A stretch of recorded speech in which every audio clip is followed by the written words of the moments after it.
Shri SN વિદ્યાલય દ્વારા સંચાલિત learning પ્રોગ્રામમાં ફરી એકવાર આપ સર્વેનું હાર્દિક સ્વાગત છે। વિદ્યાર્થી મિત્રો, ચેપ્ટર નંબર 15 કેટલીક કુદરતી ઘટનાઓ અંતર્ગત જે બેઝિક પાયાની બાબતો છે આપણે શીખી ગયા છીએ। જો કે જનરલી આ ચેપ્ટરની અંદર મેં કીધું હતું એમ કે આપણે બે કુદરતી ઘટનાઓ વિશે સમજવાનું છે। એમાંથી જે આપણી પહેલી ઘટના છે વીજળી પડવી અને બીજી છે ભૂકંપ। પણ જે વીજળી પડવાની ઘટના છે એને સમજવા માટે થઈને આપણે આગળ ઘણું બધું વિશેષ માહિતી, ઘણી બધી અન્ય માહિતીની જરૂર આપણને પડે છે અને એ માહિતી આપણે અગાઉના 3 લેક્ચરોની અંદર શીખી ગયા છીએ। એટલે કે ગ્રીકોએ શરૂઆત કરેલી ઈસવીસન પૂર્વે 600 વર્ષ અને એમને સામાન્ય એવી બાબત તણખાથી આપણને છેક વીજળી સુધી પહોંચાડેલા છે। એટલે કે એમને સૌથી પહેલા એવું શોધી કાઢ્યું કે જ્યારે અંબળ છે અને ફળ સાથે ઘસવામાં આવે તો વાળ જેવા પદાર્થોને આકર્ષે છે। વળી પાછું એવું કીધું કે જ્યારે તમે શિયાળાની અંદર ઊનના કે પોલિએસ્ટરના બનેલા કપડાને અંધારામાં ઉતારો છો ત્યારે 3 પ્રોસેસ બને છે। એક તમારી રૂંવાટી ઊભી થઈ જાય છે, તડતડ અવાજ આવે છે અને તમને તણખું દેખાય છે। આ વસ્તુ એમને કીધેલી અને બહુ એના પછી એટલે કે છેક ઈસવીસન 1752 ની અંદર બેન્જામિન ફ્રેન્કલિન કે જે અમેરિકન વૈજ્ઞાનિક હતો એને એવું સાબિત કર્યું કે જે કપડા ઉતારવા દરમિયાન જે તમને તડતડ અવાજ કે તણખો આવે દેખાય છે એ વસ્તુ, એ તણખો અને વીજળી આ બંને સમાન ઘટનાઓ છે। પણ આપણા જેવા સામાન્ય વ્યક્તિની ગળે એ વાત ઉતરે એના માટે થઈને ઘણા બધા પ્રયોગો કરેલા છે અને પ્રયોગ દરમિયાન મેં કીધું એમ કે એક વસ્તુને આપણે સ્વીકારવી પડશે અને સ્વીકારવાની છે વસ્તુ કઈ તો કે જ્યારે કોઈ પદાર્થને કોઈ અન્ય પદાર્થ સાથે ઘસવામાં આવે છે ત્યારે અમુક પદાર્થોની અંદર વીજભાર ઉત્પન્ન થાય છે અથવા તો કોઈ પદાર્થ વીજભાર મેળવે છે। હવે અમુક જ પદાર્થો વીજભાર મેળવે છે, અમુક પદાર્થો વીજભાર મેળવતા નથી। હવે શા માટે એવું બને છે કે અમુક પદાર્થો વીજભાર મેળવે છે અને અમુક નથી મેળવતા? પદાર્થમાં વીજભાર ક્યાંથી આવે છે એના વિશેની કોઈ સચોટ સમજણ આપણી પાસે આજની તારીખ સુધી નથી। પણ એટલી વસ્તુ ચોક્કસ છે કે આ રીતે ઘસારાને કારણે, ઘર્ષણને કારણે અમુક પદાર્થો છે વીજભારિત થાય છે અને જે પદાર્થોની પાસે આવો વીજભાર હોય એને આપણે વીજભારિત પદાર્થો કહીએ છીએ। હવે એનાથી અલગ અલગ પ્રયોગો આપણે કરેલા હતા। સૌથી પહેલા આપણે પ્રયોગ કર્યો તો ફુગ્ગાવાળો કે 2 ફુગ્ગાઓ લીધેલા હતા અને 2 ફુગ્ગાઓ પર એક કહેવાય ને કે નજીકની દિશાની અંદર ઓલું ઊનનું કાપડ ઘસતા હતા તો બંને ફુગ્ગાઓ દૂર જતા હતા। પછી પેનની રિફિલ વાળો પ્રયોગ જોયેલો હતો। કે બધા પ્રયોગોને અંતે આપણે એવા તારણ ઉપર આવ્યા હતા કે અમુક પદાર્થો છે એની ઉપર વીજભાર ઉત્પન્ન થાય છે, ધન વીજભાર હોય છે અને અમુક પદાર્થો પર ઉત્પન્ન થતો વીજભાર એ ઋણ વીજભાર હોય છે। પણ એ દરેક ઉત્પન્ન થતા વીજભાર કેવા હોય છે તો કે સ્થિર વીજભાર હોય છે। જ્યાં સુધી કોઈ વિદ્યુતનો સુવાહક પદાર્થ એને અડતો નથી ત્યાં સુધી વીજભારનું વહન થઈ શકતું નથી। એ પદાર્થની સપાટી ઉપર વીજભાર એમનો એમ જ પડ્યો રહેશે અને જો આપણા જેવા કોઈ એ વીજભારને ટચ કરે તો આપણા દ્વારા એ વીજભાર સીધો પૃથ્વીની અંદર વયો જાય છે જેને આપણે અર્થિંગ ના નામથી ઓળખીએ છીએ। એટલે આ બધી વસ્તુ તમે આગળ ક્લિયર કરી ચૂક્યા છો।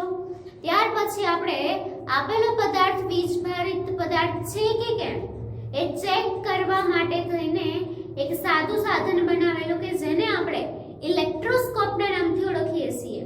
એ વસ્તુ પણ અગાઉના લેક્ચરમાં આપણે ભણી ચૂક્યા છીએ।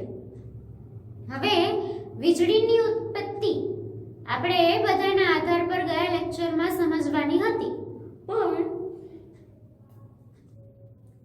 મારી એલર્જીને કારણે, ડસ્ટની એલર્જીને કારણે ખાંસી ચડી અને આગળ વધારે બોલી શકાયું નહીં। એટલે એ વસ્તુને આપણે આ લેક્ચરની અંદર સમજીશું।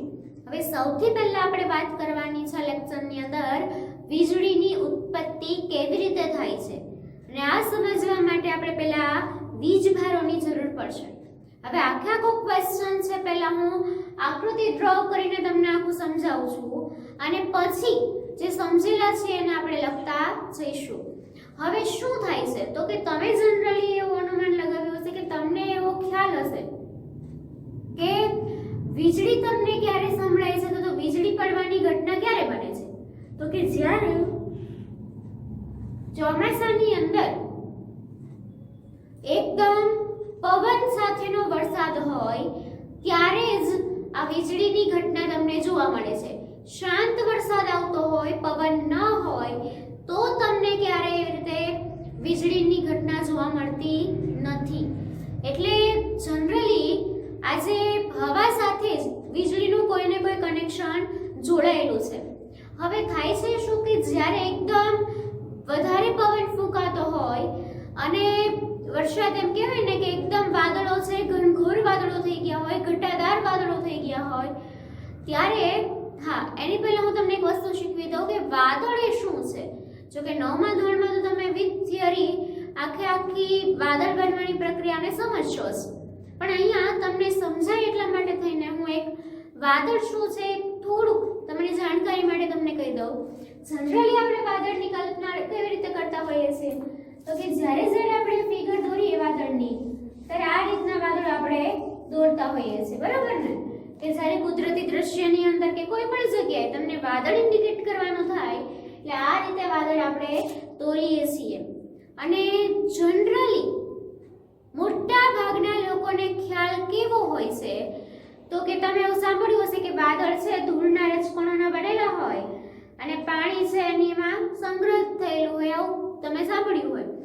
એટલે જનરલી તમારા લેવલ ઉપર તમને અનુમાન કેવું હોય કે આખું આપણું કે માટલું હોય એના જેવું આખું ઉપર છે બહારનું ફરતું આવરણ આખું ધૂળ માટીનું બનતું હશે અને એની અંદર પાણી છે સ્ટોર થતું હશે. કેમ કે તમે જ્યારે વાદળ દર્શાવો છો ત્યારે આ વસ્તુ કરો છો કે બોર્ડર બનાવો છો અને એની અંદર બ્લુ કલર પૂરો છો. એટલે કે જનરલી મોટા ભાગના વિદ્યાર્થીઓનો ખ્યાલ આવો હોય કે આખું એ સ્ટ્રક્ચર હોય ને એની અંદર આખું પાણી ભરેલું હોય. જે રીતે આપણે ડોલમાં પાણી ભરેલું હોય એટલે અહીંયા વાદળમાં પાણી ભરેલું હોય, આવી કલ્પના ઘણા ખરા નાના બાળકોને હોય છે. પણ આપણે હવે સમજવાનું છે કે વાદળ એ એવી રીતની રચના નથી કે જે રીતે આપણે આકૃતિમાં દોરીએ છીએ. ખરેખર વાદળમાં શું હોય છે તો કે મિડલની અંદર એક ધૂળનું રજકણ હોય અને એ એક ધૂળના રજકણની ફરતે અસંખ્ય પાણીના ઝીણા ટીપાઓ આ ધૂળના રજકણને વળગીને બેઠેલા હોય છે. હવે જસ્ટ તમારે એક ધૂળનું રજકણ જોવું હોય તો એને તમારે નરી આંખે જોવું બહુ મુશ્કેલ છે. તમારે ધૂળના રજકણોને જોવા હોય તો એના માટે થઈને તમારે ટિન્ડલ અસર જોવી પડશે.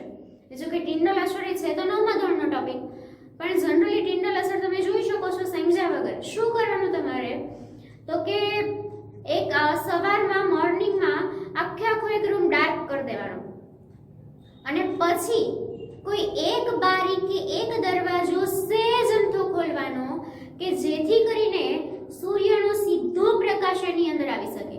એટલે કે સૂર્યપ્રકાશનો એક પટ્ટો જ ખાલી તમારા ડાર્ક રૂમમાં આવી શકે એ રીતની સિસ્ટમ તમારે ગોઠવવાની. એટલે આ રીતે જ્યારે તમે સિસ્ટમ ગોઠવશો એકદમ અંધારું રૂમમાં હોય અને ફક્ત સૂર્યના કિરણનો સવારની અંદર એક જ પટ્ટો તમારા રૂમમાં આવતો હોય અને પટ્ટો તમે જોશો તો એની અંદર તમને ઝીણી કંઈક વસ્તુ ઉડતી દેખાશે.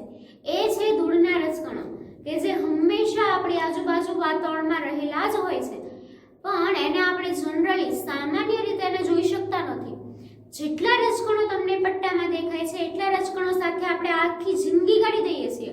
અત્યારે પણ તમારી આજુબાજુ કે મારી આજુબાજુ એટલા જ ધૂળના રજકણો છે ગતિ કરતા હોય છે, પણ સામાન્ય કન્ડિશનમાં આપણે એને જોઈ શકતા હોતા નથી. જ્યારે આ ટિન્ડલ અસર દ્વારા તમે એને જોઈ શકો છો. એટલે એકવાર ઘણા બધા જો કે આ ઘટના જોયેલી હશે પણ એને ટિન્ડલ અસર કહેવાય એવી નહીં ખબર હોય. પણ હવે મેં કીધું એમ અસરનું નામ તમે જાણો છો, 9મામાં ભણવાનું છે. એટલે એકવાર આ પ્રયોગ કરી જોજો.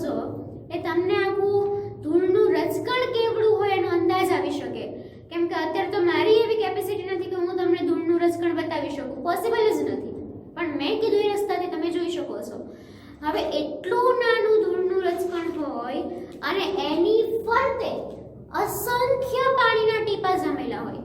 હવે વિચારો કે ધૂળનું રજકણ જ એટલું નાનું હોય તો એની ફરતે અસંખ્ય પાણીના ટીપા હશે તો એ પાણીનું ટીપું કેવડું હશે? એવડા ટીપાને આપણે આમ દર્શાવી ન શકીએ, કેમ કે આમ પેન્સિલનો પોઈન્ટ અડાડીએ ને તા તો અસંખ્ય ટીપાઓ બની જતા હોય એમાંથી. તો એટલે જરાક આપણી કલ્પના શક્તિનું લેવલ માપી લે ને એ રીતની ઘટના આખી વાદળની છે.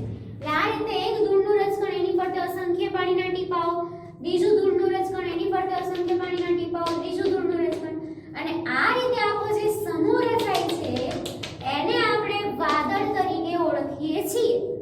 એટલે કે વાદળ એ રિયલમાં આપણે એવું સમજતા હોય છે કે ધૂળના રજકણોની અંદર પાણી હોય છે, પણ રિયલમાં શું હોય છે તો કે ધૂળના રજકણોની ઉપર પાણી ચોટેલું હોય છે અને એ આખો સમૂહ બને છે અને આખો એનો સમૂહ એકબીજાના આકર્ષણને કારણે હવામાં આમથી આમ ફંગોળાતો હોય છે.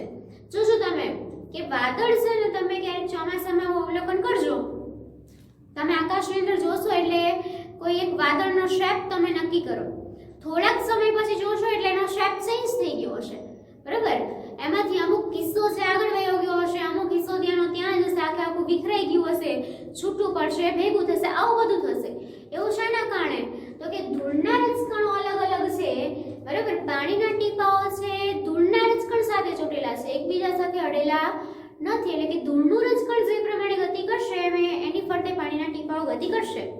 પણ જ્યારે એકદમ પવન ચાલુ થઈ જાય, ઠંડી હવા વહેવાની સ્ટાર્ટ થાય એટલે શું થાય કે હવાના ઘસારાને કારણે કે હવાની ગતિને કારણે એ પાણીના ટીપાઓ છે એનું ટેમ્પરેચર નીચું આવશે. એટલે કે એવું કહી શકાય કે અવકાશની અંદર જ્યાં વાદળ છે એ જગ્યાએ ઠંડકનો અહેસાસ થશે, ઠંડુ પડશે, અવકાશ આખું જે આકાશ છે ઠંડુ પડશે. હવે જ્યારે આકાશ ઠંડુ પડે છે ત્યારે પાણીનો ગુણધર્મ આપણે જાણીએ છીએ કે પાણીને ઠંડુ પાડીએ એટલે વરાળમાંથી પ્રવાહીમાં રૂપાંતરિત થાય. એટલે કે આ ઝીણા ટીપાઓ છે એ ઠંડા પડવાને કારણે આ જે ઝીણા ટીપાઓ એકબીજા સાથે ચોંટતા જશે. એટલે કે આ ટીપું છે આની સાથે ચોંટશે, આ ટીપું આની સાથે ચોંટશે અને એમ કરી અને પાણીનું એક મોટું ટીપું બનાવશે. એટલે કે ઝીણા કેટલા બધા ટીપા ભેગા થઈ અને પાણીનું મોટું ટીપું બનશે. હવે ધૂળના એક રજકણની સાથે આવડું મોટું ટીપું જોડાઈ શકતું નથી, તો એવું કહી શકાય કે ધૂળનું રજકણ આવડા મોટા પાણીનો ટીપાનો ભાર સહન કરી શકતું નથી. એટલા માટે થઈને ધૂળના રજકણોને આગા પાછા કરી અને આ પાણીનું ટીપું નીચે આવે છે અને જેને આપણે વરસાદ કહીએ છીએ. એટલે આ હોય છે આખી વાદળનું સ્ટ્રક્ચર. અને હવે આપણે વીજળી શું છે ને સમજી શકશું. હવે થાય છે શું કે જ્યારે આ પ્રોસેસ બનતી હોય છે કે પાણીના ટીપાઓ છે ભેગા થઈને મોટું ટીપું બનવાની શરૂઆત થઈ હોય એ સમયે મેં કીધું એમ કે હવાનો પ્રવાહ ખૂબ જ જોરથી ચાલતો હોય. એટલે શું થશે કે આ બાજુથી ખૂબ જ ધસારા સાથે હવા ઉપર ચડશે અને અહીંથી હવા ઉપર ચડતી હશે અને અહીંથી આ પાણીનું ટીપું નીચે આવતું હશે. એટલે કે આ હવા અને ટીપું બંને વચ્ચે ઘસારો ઉત્પન્ન થશે અને આ રીતે આ ઘસારાને કારણે એટલે કે પાણીનું ટીપું એટલે કે આ એક પાણીનું ટીપું નીચે નથી આવતું, આપણે જાણીએ છીએ કે એક હારે ઘણા બધા પાણીના ટીપા, એટલે કે આ રીતે વાદળમાંથી આપણે જે ઓલા વરસાદ દર્શાવીએ છીએ ને એ રીતે આખો જે આ સમૂહ હતો એમાં જેટલા પાણીના ટીપા હતા બધા મોટા બનવા માંડ્યા અને બધા વરસાદ સ્વરૂપે પૃથ્વી ઉપર આવવા માંડ્યા. એટલે કે પાણીના ટીપા નીચેની તરફ ગતિ કરતા હશે, હવા છે ઉપરની તરફ ગતિ કરતી હશે અને આને કારણે શું થશે કે આ વાદળ છે આજે આખો જે આ રીતનું સ્ટ્રક્ચર હતું ધૂળનો રજકણને ફરતે પાણીના ટીપાઓ એમાં જે વીજભાર છે એનું વિભાજન થાય છે. એટલે કે આ અહીંયા જે આ વાદળ છે એની પાસે સ્થિર વીજભાર રહેલો છે. હવે એમાં વીજભારનું વિભાજન થાય એટલે કે આમાંથી કોકની પાસે ધન વીજભાર હોય, કોકની પાસે ઋણ વીજભાર હોય, એનું આખું વિભાજન થઈ જાય અને વિભાજન થઈને શું થાય કે જે ઉપર ધૂળના રજકણો છે એ ઉપરના રજકણોની પાસે ધન વીજભાર જમા થાય. ઉપરના જે રજકણો અને ઉપરનું પાણી છે, ઉપરના પાણી પાસે કયો વીજભાર જમા થાય છે? ધન વીજભાર. અને જ્યાં નીચેની બોર્ડર છે એ નીચેની બોર્ડર પાસે ઋણ વીજભાર ઉત્પન્ન થાય છે. એટલે આ રીતે અલગ અલગ વીજભારો હતા, એમાંથી ધન વીજભાર વાળું પાણી કે ધન વીજભાર વાળા ધૂળના રજકણો ઉપર વહી ગયા, ઋણ વીજભાર વાળા નીચે આવી ગયા. એટલે વાદળ એકનું એક, પણ બેનું ડિવાઇડેશન થઈ ગયું. આપણે જનરલ એને સાદી ભાષામાં સમજવું હોય તો કઈ રીતે સમજી શકાય? તો કે એક જ ક્લાસના વિદ્યાર્થી છે, પણ એની અંદર આપણે કેમ ગર્લ્સનો પાર્ટ એક બાજુ ને બોયઝનો પાર્ટ બીજી બાજુ, એટલે એક જ ધોરણના એક જ સરખા વિદ્યાર્થીઓ છે, તેમ છતાંય એને આપણે અલગ અલગ પાડી દઈએ છીએ. બસ એ જ રીતે છે એક સમૂહમાં જ જોડાયેલા, પણ ધન વાળા બધા ઉપર, ઋણ વાળા બધા નીચે, એટલે કે આ રીતને આખું ડિવાઇડેશન થઈ જાય છે. અને પછી શું થાય છે તો કે કોઈ પ્રોસેસને કારણે, આજે હવાની ગતિ અને પાણીની ટીપો નીચે આવીને એના ઘસારાને આ બધી પ્રક્રિયાને કારણે અહીંયા નીચે જે આપણી પૃથ્વીની સપાટી છે એ પૃથ્વીની સપાટી પાસે પણ ધન વીજભાર ઉત્પન્ન થાય છે. તો ધન વીજભાર અહીંયા રહેલો હોય છે. હવે જ્યારે અહીંયા ધન વીજભારનું પ્રમાણ વધી જાય ત્યારે શું થાય તો કે અહીંયા ધન વીજભાર છે અને વાદળની નીચેની બોર્ડરે કયો વીજભાર છે? ઋણ વીજભાર છે. એટલે આ ધન વીજભાર આ ઋણ વીજભારને પોતાની તરફ આકર્ષે અને આ ઋણ વીજભાર ધન વીજભારને પોતાની તરફ આકર્ષે, એટલે કે બંને એકબીજાને પોતાની તરફ ખેંચશે. કેમ કે આપણે શીખી ગયા છીએ કે વિરુદ્ધ વીજભારો છે એ એકબીજા બાજુ આકર્ષણ બળ ધરાવે છે. એટલે કે આ વીજભાર આને આકર્ષવાનો પ્રયત્ન કરશે, એટલે કે વાદળું છે જમીનને ખેંચવાનો પ્રયત્ન કરશે, જમીન છે વાદળને ખેંચવાનો પ્રયત્ન કરશે. એટલે આ રીતે ખેંચતાણમાં આખે આખો આ જે વીજભાર છે તે વીજભાર હોય છે કોની સાથે? તો કે હવા અને પાણી સાથે. એટલે કે હવા આમ ગતિ કરે, પાણી આમ ગતિ કરે, ને એ રીતે આખી ઝડપી પ્રોસેસ કે જેને સમજવી લગભગ જ મનુષ્યની કલ્પનાની બહાર છે, એટલી ફાસ્ટ પ્રોસેસ થતી હોય. અને ફાસ્ટ પ્રોસેસને કારણે શું થશે તો કે જ્યારે આ જે હવા છે પાણીવાળી બની ગઈ હોય, વાયુ છે હવાના રજકણો આખું બધું એ પાણીવાળું ભેજવાળું બની ગયું હોય, એટલે હવા છે કેવી બની જાય છે? વિદ્યુતની સુવાહક.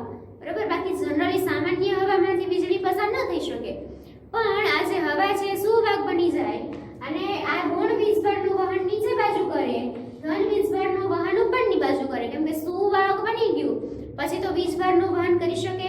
ત્યારે તો હવા દ્વારા વીજભારનું વહન થાય અને જ્યારે આ બંને વીજભારો ભેગા થાય ત્યારે એક તેજસ્વી પ્રકાશનો લીસોટો બને છે અને જોરદારનો અવાજ આપણને સંભળાય છે.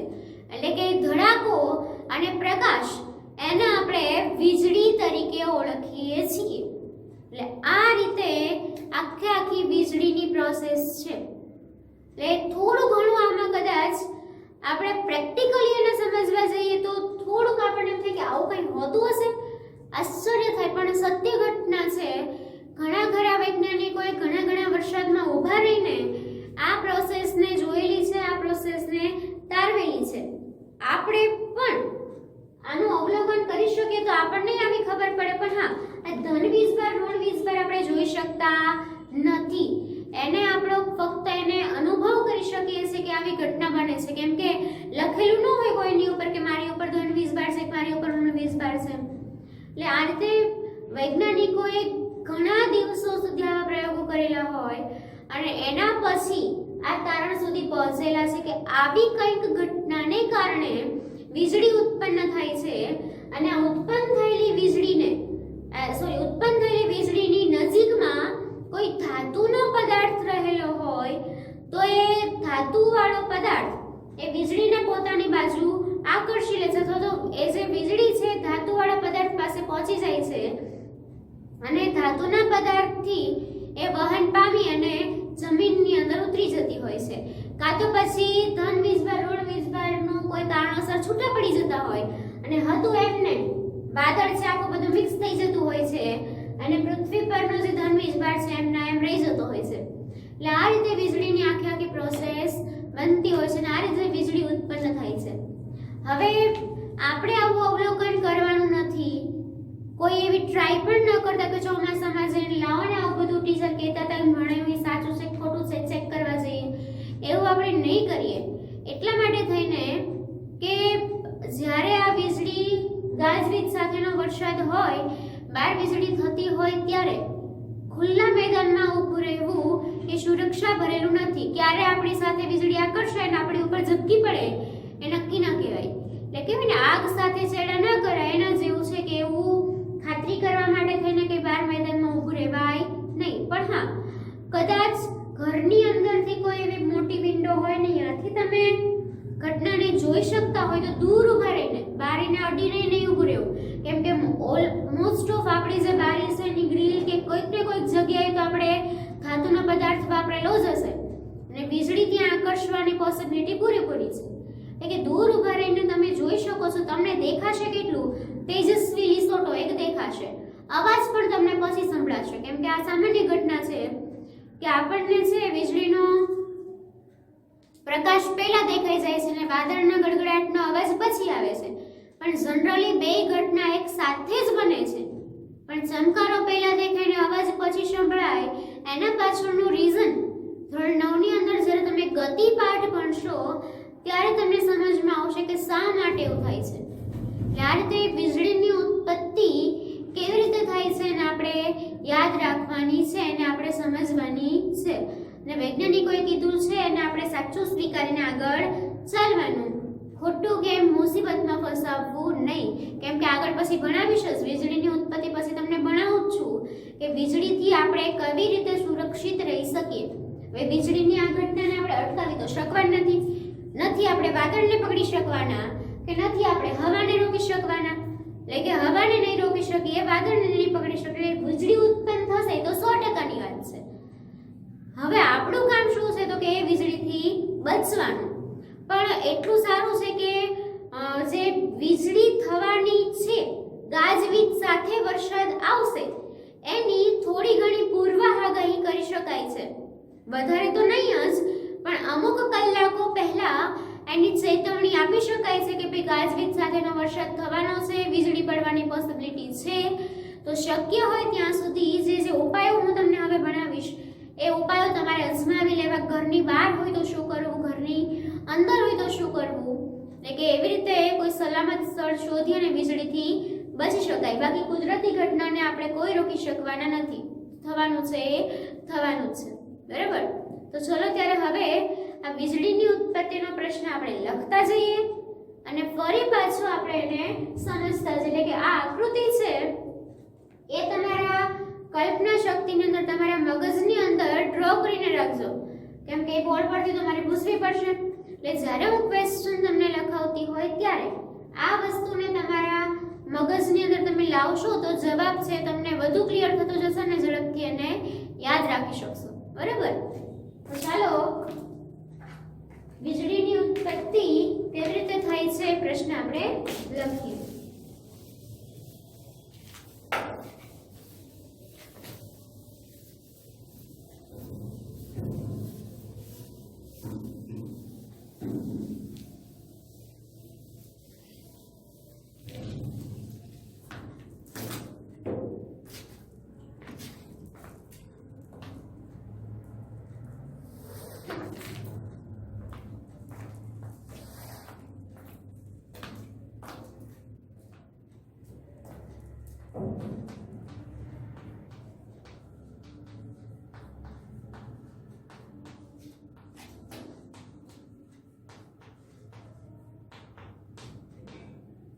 વીજળીની ઉત્પત્તિ. હવે સૌથી પહેલો પોઈન્ટ તમારે શું લખવાનો છે? જો કે પોઈન્ટ વાઇઝ નથી, આખો ફકરા ટાઈપનો ક્વેશ્ચન છે, આખો ફકરો જ આપણે લખવાનો થશે. એટલે કે સૌથી પહેલા આપણે શું લખવાનું તો કે ગાજવીજ સાથે તોફાન થતા. એ ગાજવીજ સાથે એટલે કે જ્યારે ગાજવીજ સાથે તોફાન થતું હોય, વીજળી બનતી હોય ત્યારે શું થાય છે તો કે હવાના પ્રવાહો ઉપર તરફ જાય છે. ગાજવીજ સાથે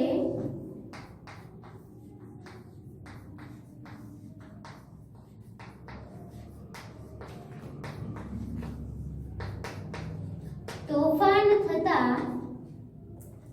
હવાના પ્રવાહો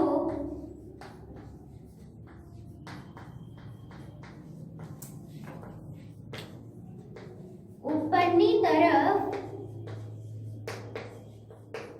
જાય છે. જ્યારે પણ બહુ ઝડપથી હવા ફૂંકાતો હોય છે, બહુ ઝડપથી પવન હોય ત્યારે આ ગાજવીજ સાથેનું તોફાન થાય છે. હવે ઝડપથી પવન ન હોય તો ગાજવીજ સાથેનું તોફાન થતું નથી. એટલે કે જ્યારે ગાજવીજ સાથેનું તોફાન તમને જોવા મળે ત્યારે શું થાય છે તો કે હવાના પ્રવાહો ઉપરની તરફ જાય છે, જ્યારે પાણીના ટીપા નીચે પડે છે. જ્યારે પાણીના ટીપા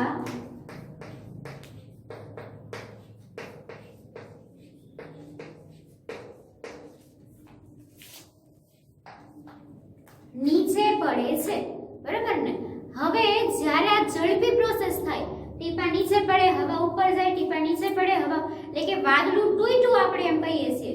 રિયલમાં વાદળું તૂટતું નથી. તૂટે ક્યારે? માટલું આખું પેક થયેલું હોય તો માટલું તૂટે. વાદળું તૂટે નહીં, આપણે શબ્દ પ્રયોગ કરીએ છીએ, પણ રિયલમાં વાદળું તૂટ્યું મતલબ શું થાય છે તો કે પાણીના ટીપું નાના નાના હોય મોટું બની જાય છે. એટલે કે જ્યારે આપણે વાદળ તૂટ્યું એમ કહીએ છીએ એ સમયે જેટલા ટીપા નીચે પડે છે એટલા તો ઓલરેડી, પણ હજી પણ જેટલા ઓલા સૂક્ષ્મ ટીપા ઉપર રહેલા છે એ સૂક્ષ્મ ટીપાઓ કે જેને હજી આપણે વાદળ સ્વરૂપે જોઈએ છીએ એ વસ્તુમાં, એટલે કે આ ઝડપી હિલચાલથી એ વાદળની અંદર વીજભારનું વિભાજન થાય છે. એટલે કે આ ઝડપી હિલચાલથી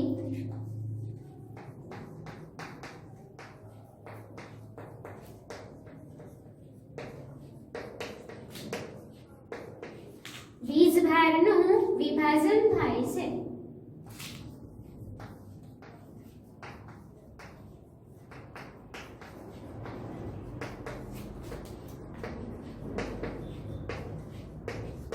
વીજભારનું વિભાજન થવું મતલબ શું તો કે તટસ્થ હતું વાદળ, એમાં કોઈ પ્રકાર એટલે કે ધન વીજભાર ઋણ વીજભાર આવી રીતે મિક્સિંગ થયેલા હતા, બંને એકબીજા સાથે જોડાયેલા હતા, પણ આ ઝડપી હિલચાલને કારણે અફરાતફરી મચી ગઈ અને એને કારણે ધન વીજભાર બધા એક બાજુ વહી ગયા, ઋણ વીજભાર બધા બીજી બાજુ વહ્યા ગયા. આ રીતે બંનેનું પેલા ભેગા હતા, સમૂહમાં રહેતા હતા, એનું પછી શું થઈ ગયું? ડિવાઇડેશન થઈ ગયું. એટલે કે આ જે વીજભાર છે એનું વિભાજન થાય છે અને વાદળોની ઉપરની ધાર તરફ વાદળોની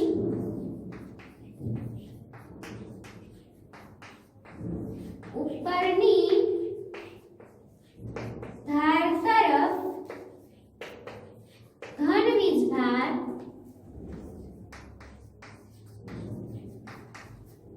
જમા થાય છે. અને સોરી, વાદળોની ઉપરની ધાર તરફ ધન વીજભાર અને નીચેની ધાર તરફ ઋણ વીજભાર જમા થાય છે. અને નીચેની ધાર તરફ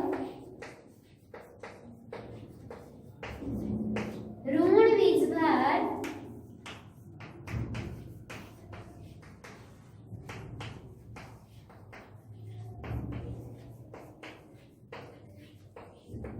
જમા થાય છે. હવે ઉપરની ધાર કઈ તો કે જે આપણે નીચેથી ન જોઈ શકીએ. વાદળને આપણે આમ ભલે આડું દોરતા હોય પણ વાદળ શું છે કે 3D ઘટના છે. અને ઉપરની ધાર એટલે કે જે આપણને નીચેથી ન દેખાઈ શકાય. માનો કે આપણે છત સામુ જોતા હોય તો છતની ઉપરનો હિસ્સો કે જે આપણને દેખાતો નથી, આપણને કયો હિસ્સો દેખાય? નીચેનો હિસ્સો દેખાય. એટલે કે જે ઉપરની ધાર એટલે કે અહીંથી આપણને નથી દેખાતી, ત્યાં ધન વીજભાર બધો જમા થયો હશે અને અહીંથી આપણને દેખાય છે જે ધાર નીચલો ભાગ, ત્યાં કયો વીજભાર જમા થયો હશે તો કે ઋણ વીજભાર જમા થાય છે. હવે જમીન પાસે ફ્લોર ઉપર કયો વીજભાર હોય છે તો કે ધન વીજભાર જમા થયેલો હોય છે. એટલે કે જમીન પાસે પણ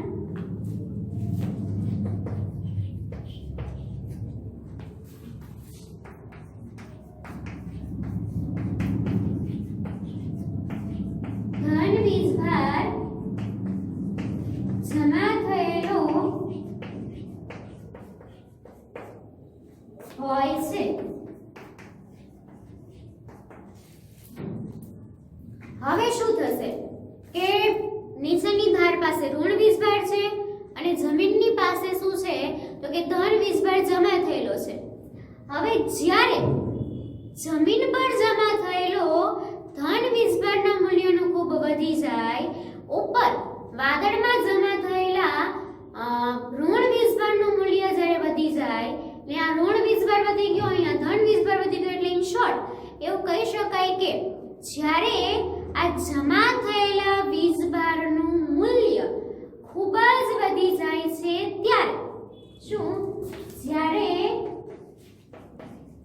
આ જમા થયેલા વીજભારોનું મૂલ્ય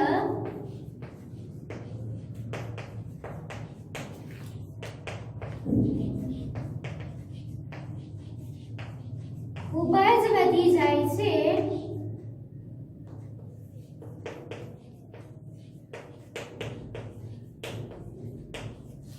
ત્યારે, એટલે કે ઓલા પાસે ઋણ વધી ગયો, નીચે ધન વધી ગયો, જ્યારે આ મૂલ્ય ખૂબ જ વધી જાય છે ત્યારે હવા જે સામાન્ય રીતે કેવી હતી, મંદવાહક હતી, એમાં આ જે વિદ્યુત પ્રવાહ છે એને રોકી શકતી નથી, એટલે કે જનરલી એ વિદ્યુતનું વહન નથી થવા દેતી, વિદ્યુતની અવાહક છે, પણ આ ઝડપી હિલચાલને કારણે આટલો બધો વીજભાર જમા થઈ ગયો હોવાને કારણે એમાં પાછું પાણીનું માધ્યમ આવી ગયું, એટલે કે ભેજવાળી હવા થઈ જવાને કારણે હવા કે જે સામાન્ય રીતે આપણે એને વિદ્યુતની મંદવાહક કહીએ છીએ, તે આ વિદ્યુતના પ્રવાહને એટલે કે ધનભારના વહનને રોકી શકતી નથી, બરાબર? એટલે કે લખી શકાય કે હવા જે સામાન્ય રીતે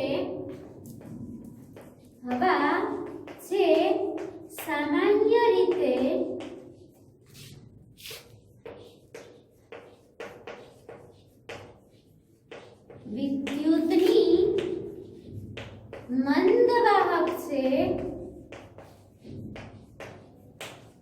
તે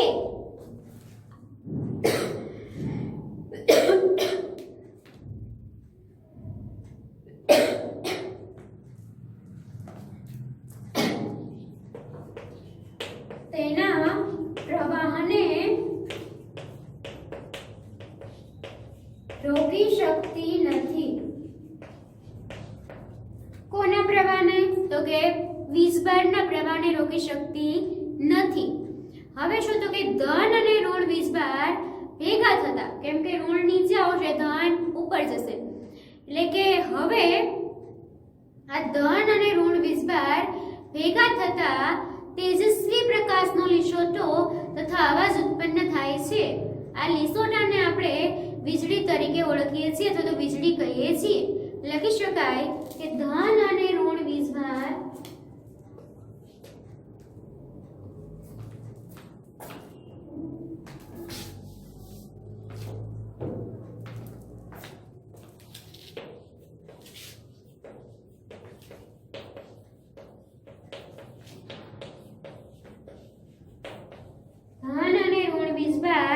ભેગા થતા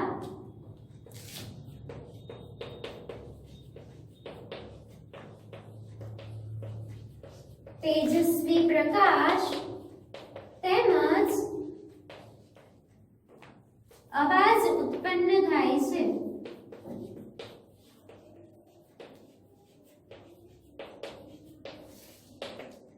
અને આ તેજસ્વી પ્રકાશના લીસોટાને આપણે વીજળી કહીએ છીએ. આ તેજસ્વી પ્રકાશના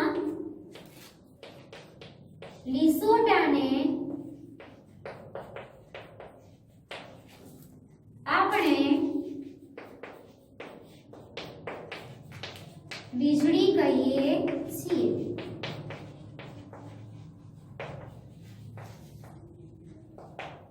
એટલે આ રીતે વીજળી ઉત્પન્ન થઈ છે. હવે મેં કીધું એમ કે આ વીજળીથી આપણે સુરક્ષા મેળવવાની છે. આ વીજળી આપણી સાથે આવીને ન અથડાઈ જાય એના માટે થઈને, એટલે કે વીજળીથી સુરક્ષા મેળવવા માટે થઈને આપણે કયા કયા પગલાં લેવા જોઈએ. ઇન શોર્ટ એવું કહી શકાય કે વીજળીથી સુરક્ષા આપણે કેવી રીતે મેળવી શકીએ એના વિશેના અમુક મુદ્દાઓ આપણે જોઈએ. એટલે કે વીજળીથી સુરક્ષા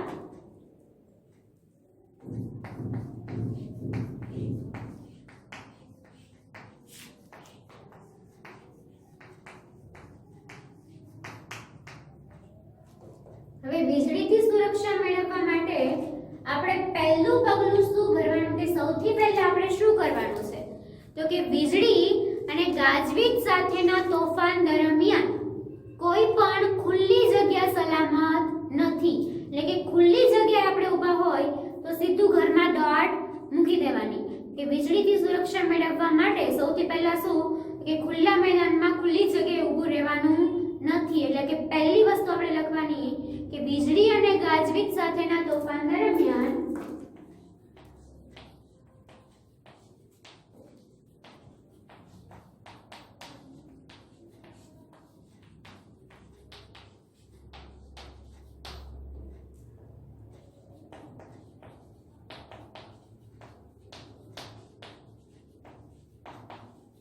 કોઈ પણ ખુલ્લી જગ્યા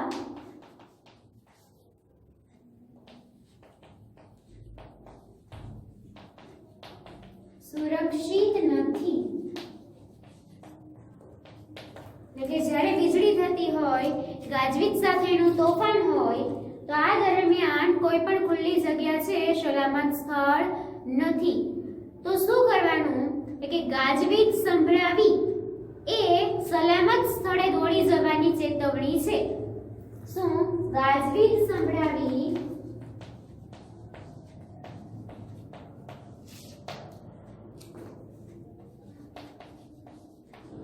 એ કોઈ સલામત સ્થળે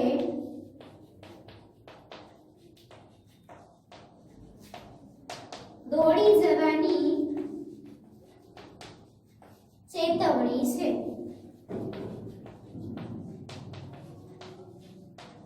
કે જ્યારે તમને વીજળીના ચમકારા દેખાવા માંડે અવાજ થવા માંડે એટલે એ જેને આપણે ગાજવીજ તરીકે ઓળખીએ છીએ ગાજતું હોય વીજળી થતી હોય રીતે એટલે કે જ્યારે તમને ગાજવીજ દેખાવાનું શરૂ થાય પહેલી ગાજવીજ જ્યારે સંભળાય એ સલામત સ્થળે દોડી જવાની ચેતવણી છે કે જેવું સંભળાય એવું સલામત સ્થળે તમારે દોડી જવાનું. એટલે કે સલામત સ્થળ કયું એ આપણે પછી નીચે આપણે એના વિશે ચર્ચા કરીએ. એટલે કે ખુલ્લી જગ્યામાં રહેવું સલામત નથી. તમારે કોઈ સલામત સ્થળે દોડી જવાનું અને પછી શું કરવાનું કે સલામત સ્થળેથી બહાર ક્યારે નીકળવાનું કે છેલ્લી ગાજવીજ સંભળાય એના પછી થોડી વાર રાહ જોવાની અને પછી જ બહાર નીકળવાનું. હવે જનરલી આપણને પ્રશ્ન એવો થાય કે છેલ્લી ગાજવીજ કેમ ખબર પડે? સાચી વાત ને? પહેલી હોય તો ખબર પડે ચાલો પહેલી બીજી ત્રીજી. હવે છેલ્લી જ છે તો કેમ નહીં ખબર પડે? પણ જનરલી કહેવાનો મીનિંગ શું છે તો કે તમને એક ગાજવીજ સંભળાણી એના પછી થોડી વાર રાહ જોઈ અને પછી તમને કોઈ ગાજવીજ સંભળાતી નથી તોફાન શાંત થઈ ગયું લાગે હવાનો પ્રવાહ રોકાઈ ગયો હોય એકદમ શાંત વરસાદ પડતો હોય અને કોઈ અવાજ તમને ન આવતો હોય વાદળનો ગડગડાટ ન સંભળાતો હોય અને મેઇન તો હવા ઉપરથી ખબર છે કે હવા શાંત થઈ જાય શાંત પવન બેસી જાય અને શાંત વરસાદ આવે પછી ગાજવીજ થશે નહીં. એટલે કે છેલ્લું ઈ ગાજવીજ તમને સંભળાઈ જાય ને પછી થોડી વાર રોકાવાનું થોડી વાર વરસાદ આવવા દેવાનો અને પછી જ સલામત સ્થળની બહાર નીકળવાનું. એટલે લખી શકાય સલામત સ્થળેથી છેલ્લી ગાજવીજ સંભળાયા બાદ સલામત સ્થળેથી છેલ્લી ગાજવીજ સંભળાયા બાદ થોડી વાર રાહ જોયા પછી જ થોડી વાર રાહ જોયા પછી જ બહાર નીકળવું.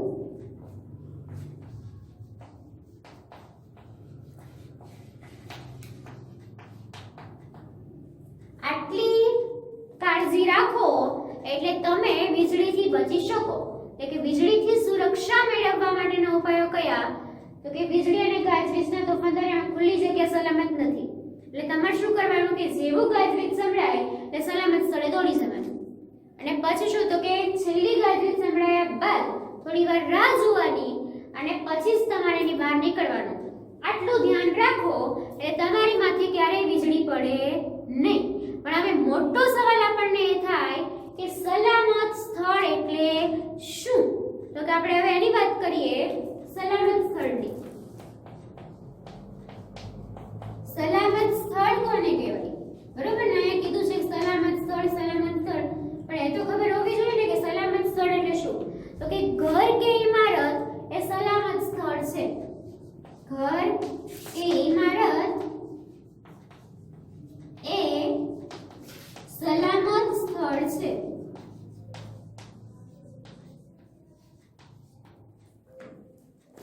એટલે કે તમે જો બહાર રમતા હોય, બહાર મેદાનમાં હોય, તો ફટાફટ આપણા ઘરની અંદર ઘૂસી આવો.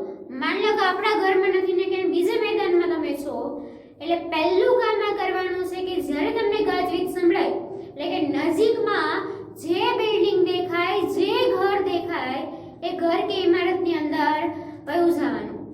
હવે માનો કે તમે ક્યાંય વાહન લઈને જાઓ છો, એટલે કે આજુબાજુ તમે વચ્ચે હાઈવે ઉપર અટકાણા છો, કોઈ ઘર કે કોઈ ઇમારત તમને દેખાતી નથી, તો શું કરવું? એટલે કે જો તમે કાર કે બસમાં મુસાફરી કરતા હો તો, જો તમે કાર કે બસમાં મુસાફરી કરતા હો તો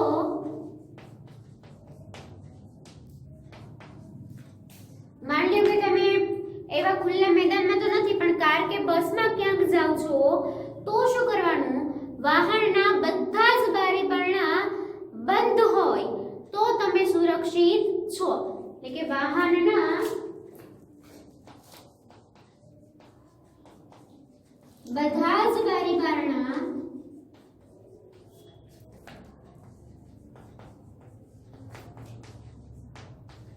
બંધ હોય તો તમે સુરક્ષિત છો.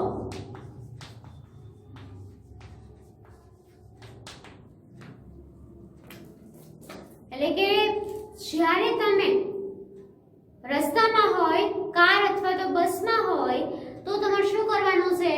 બધા જ બારી બારણા એના બંધ કરી દેવાના. એટલે કે એક પણ સહેજ પણ જગ્યા ન હોય બારી કે બારણામાંથી, તો તમે સુરક્ષિત છો. પણ ધારો કે તમે એવી જગ્યાએ ફસાયા છો ક્યાંથી આજુબાજુ તમને કોઈ ઘર દેખાતું નથી, કોઈ ઇમારત દેખાતી નથી, અથવા તો એટલીસ્ટ તમારું કેવું ને કે એકદમ ઘર ન હોય, આપણે બસ સ્ટેન્ડમાં કેમ નાના ગામડાનું બસ સ્ટેશન હોય, આમ બેસવાની જગ્યા બની હોય, એટલીસ્ટ ત્યાં કોઈ છાપરા નીચે વયું જવાનું એમ ટૂંકમાં. પણ ધારો કે કોઈ એવું ઘર કે કોઈ એવી ઇમારત, કોઈ બાંધકામ જ તમને નથી દેખાતું, એવી જગ્યાએ તમે ફસાયા છો, અને આ રીતે તમારી મુસાફરી કરતા હોય તો તમારી પાસે કાર કે બસ નથી, તમે બાઇક લઈને જાઓ છો કે વગેરે કોઈ અન્ય સાધન કે જે પેક સાધન નથી. એમ કાર અને બસ તો શું છે કે આખું પેક સાધન છે, પણ કોઈ એવું વાહન છે જે પેક થાય એવું નથી, તો તમારે શું કરવાનું? એટલે કે સલામત સ્થળ તમારી પાસે નથી, તો એવી કન્ડિશનમાં તમે શું કરશો અને તમારે શું નહીં કરવાનું, એના વિષયની ચર્ચા આપણે નેક્સ્ટ લેક્ચરની અંદર કરશું. અને ત્યાર પછી એક બીજી વસ્તુ કે જો તમે ઘરમાં છો, ઘર કે ઇમારતની અંદર છો, તો પણ અમુક વસ્તુની કાળજી તમારે રાખવી પડશે. ઘરમાં હોવા છતાંય કઈ વસ્તુ તમારે નથી કરવાની, એ વસ્તુ વિશેની ચર્ચા પણ આપણે નેક્સ્ટ લેક્ચરની અંદર કરશું. એટલે આ લેક્ચરની અંદર તમારે આટલું યાદ રાખવાનું છે કે વીજળીની ઉત્પત્તિ કેવી રીતે થાય છે, અને જ્યારે વીજળી ઉત્પન્ન થાય ત્યારે એનાથી સુરક્ષા મેળવવા માટે તમારે શું કરવાનું? તો કહે સલામત સ્થળ શોધી કાઢવાનું, અને છેલ્લી ગાજવીજ સંભળાયા પછી તેની બહાર નીકળવાનું. સલામત સ્થળ કયું? તો કે ઘર કે ઇમારત, ન હોય તો કાર કે બસ, એટલે કે કોઈ એવું વાહન કે જેમાં તમે પુરાઈ શકતા હોય, પેક થઈ શકતા હોય. અને જો આમાંથી એક પણ વસ્તુ તમારાથી પોસિબલ નથી બનતી, તો તમે શું કરશો અને શું નહીં કરો, અને ઘરમાં છો ત્યારે શું કરશો અને શું નહીં કરો, મેં કીધું એમ એની ચર્ચા આપણે નેક્સ્ટ લેક્ચરની અંદર કરશું. બરાબર છે? તો ચલો ત્યારે નેક્સ્ટ લેક્ચરમાં મળીએ. ત્યાં સુધી નમસ્કાર.